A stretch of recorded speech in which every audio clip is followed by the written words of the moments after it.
Chatunga Bellarmine Mugabe osungirwa kuda kubaya mupurisa nebanga. Kusangana kwatikuita zvakare pachannel ino, channel yeZim Witness TV, pandinokupai maupdates akasiyana-siyana. Ndinoti kana kari kekutanga kusvika pano, ingobayawo button rekusubscribe then turn on the notification bell. Uye musakanganwawo kufollowa our Facebook page redu rinonzi Zim Witness TV.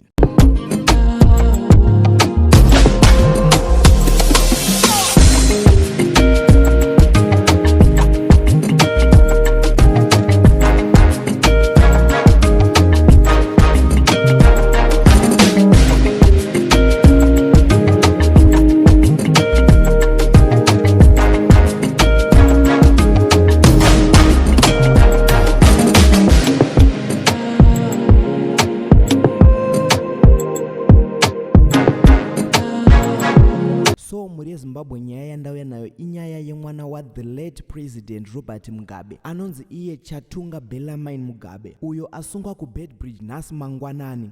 Chatunga ari kunzi iye asungwa paroadblock iri muBubi. Chatunga asungirwa mhosva yekubvarura mupurisa hembe yake mabhatani uye nekubvarura bhareta rake pamwe chete nekumuburitsira banga. Chatunga ari kunzi iye amiswa nemapurisa ndokubva vatanga kubvunza ivo mapepasi emota yavanga vainayo, nekuti zviri kunzi izvo mota iyi yanga ichidhiraivhwa neChinese nationality, ndiye anga achidhiraivha mota iyi. Zviri kunzi izvo Chatunga atanga kubvunza kuti imimi muri kundimisirei, muri kumboziva kuti ndini ani here? Then ndopaatanga yekuasauta mupurisa. So Chatunga ari mubishi rekuasauta mupurisa imomo, zvinonzi izvo azoburitsa banga rerudzi rweOkapu akuda kubaya mupurisa. Zvisinei mupurisawo abva atozowana simba rekuti amusunge nekuda kwezvinhu zvaanga aita.